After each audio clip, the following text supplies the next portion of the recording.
আজই ডাউনলোড করুন আর এনজয় করুন আপনার পছন্দের শো। আমি যে আর চোখ খোলা রাখতে পারছি না ঠাকুর, খুব কষ্ট হচ্ছে আমার।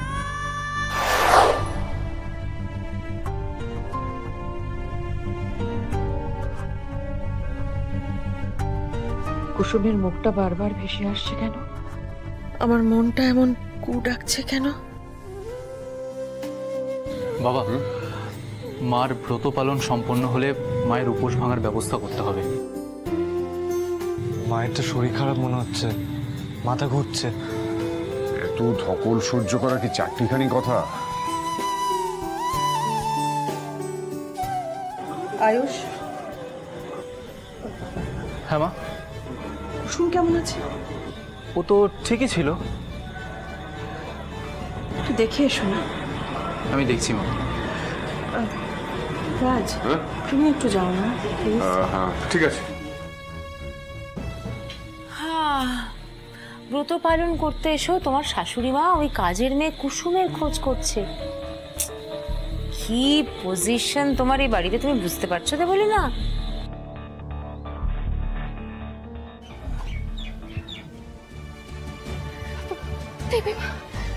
দেবীমা কেমন আছেন? উনি ঠিক আছেন তো? ব্রত পালন হয়েছে তো? পুজো ঠিক মতো হয়েছে তো? হ্যাঁ সব ঠিক আছে, কিন্তু তোমাকে এরকম দেখাচ্ছে কেন কুসুম? মানে তুমি ঠিক আছো তো মা? হ্যাঁ বড় সাহেব, আমি ঠিক আছি। তোমার দেবীমা কিন্তু তোমাকে নিয়ে খুব দুশ্চিন্তা করছে। স্যার কুসুম, দেবীমাকে বলুন আমি ঠিক আছি, ঠিক আছি আমি। তুমি নিজের জীবনে ঝুঁকি নিয়ে তোমার দেবীমাকে বাঁচিয়েছো। তুমি ওকে এত ভালোবাসো। দেবীমা আমার কাছে সব বড় সাহেব, ওনার জন্য আমি নিজের প্রাণও দিতে পারি। মন্দিরে দাঁড়িয়ে কখনো মৃত্যুর কথা বলতে নেই, কিন্তু অমঙ্গল হয়। আমাকে ক্ষমা করবেন বড় সাহেব। কুসুম, আজ তোমার জন্যই মায়ের ব্রত সম্পন্ন হয়েছে। আমি তো কিছুই করিনি। দেবীমার বিশ্বাস, ওনার ঈশ্বরের প্রতি আস্থা দেবীমাকে দেবীমার ব্রত পালন করতে সাহায্য করেছে। আপনারা যান, দেবীমার কাছে যান।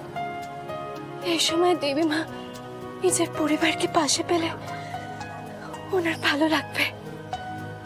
উনি তো উপোস ভাঙবেন। কিন্তু উপোস তো তুমিও করেছো। নিজের খেয়াল তো তোমাকেও রাখতে হবে। আমার কিচ্ছু হবে না বড় সাহেব, শুধু একটা কথা দেবীমাকে জানিয়ে দেবেন। কি কথা কুসুম? ওনার যদি কিছু দরকার পড়ে তাহলে উনি যেন আমায় ডাকেন। এই কুসুম আজীবন ওনার পাশেই থাকবে। এত নিঃস্বার্থ ভাবে কেউ কাউকে ভালোবাসতে পারে? আপনারা চলুন, ইন্দ্রাণী দেবীর পুজো প্রায় শেষের পথে। ঠিক আছে, আপনি আসুন, আমরা যাচ্ছি। দেবী মায়ের পুজো শেষ হয়ে গেলেই কিন্তু তুমি ওনার সঙ্গে দেখা করবে। হ্যাঁ আয়ুষ, শেষ। হ্যাঁ আন্টি, কুসুমকে তুমি দেখে রেখো। হ্যাঁ,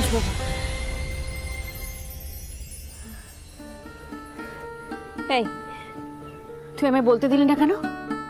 পিসি, আমি চাই না দেবীমার পুজো শেষ হওয়ার আগে সবাই আমাকে নিয়ে ব্যস্ত হয়ে পড়ুক। কিন্তু তুই আমি ঠিক আছি, ঠিক আছি, আমি ঠিক আছি। আমি যে আর চোখ খোলা রাখতে পারছি না ঠাকুর, খুব কষ্ট হচ্ছে আমার। আমি জানি না তুমি আমার জন্য কি ঠিক করে রেখেছো ঠাকুর। শুধু দেবীমার পুজো সম্পূর্ণ হওয়া না পর্যন্ত আমি যেন চোখ খুলে থাকতে পারি।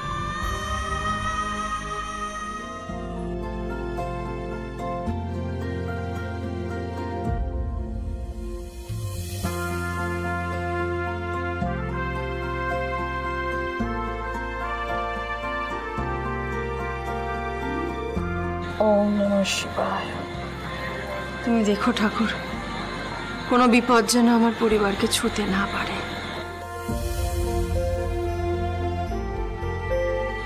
আয়ুষ, সবাই ইন্দ্রাণী গাঙ্গুলির জায়গা নিতে চায়, কিন্তু কেউ ইন্দ্রাণী গাঙ্গুলি হওয়ার চেষ্টা করে না। তোমার মাকে আমি যতই দেখি ততই অবাক হয়ে যাই। নিজের পরোয়া না করে শুধু শুধু পরিবারের কথা ভেবে হাসি মুখে সমস্ত দুঃখ কষ্ট যন্ত্রণা সহ্য করে নিতে পারে।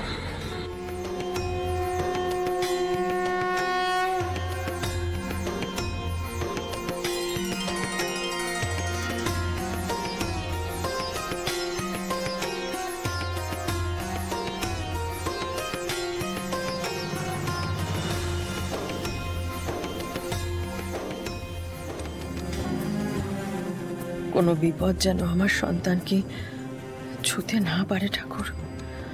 আমার সন্তানের ভাগ্যে যে সংকট ঘনিয়ে এসেছিল তার প্রভাব আমার ওপর পড়ুক, কিন্তু আমার সন্তানের ওপর না। ওর সব দুঃখ কষ্ট যন্ত্রণা তুমি আমাকে দাও ঠাকুর।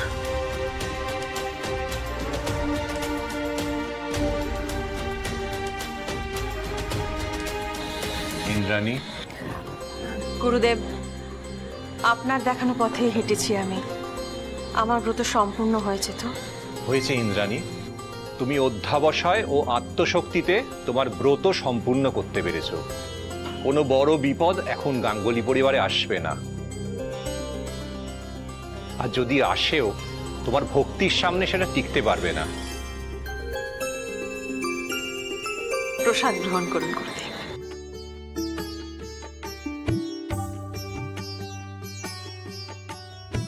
শেষ প্রসাদটা তো আমার, আমি বাড়ির হবু বউ বলে কথা।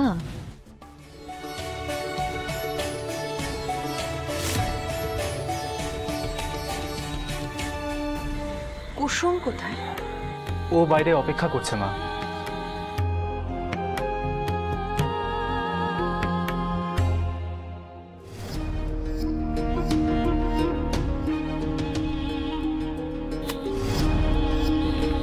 High five.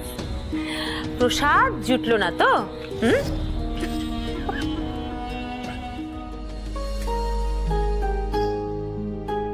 কুসুম, কুসুম, কুসুম, কুসুম,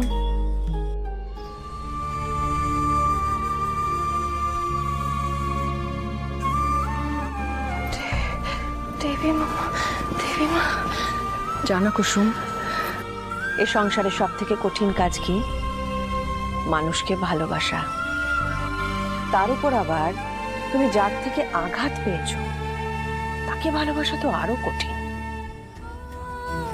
এই যে তুমি আমার জন্য যা করেছো, এ কি ভালো না বাসলে করা যায়?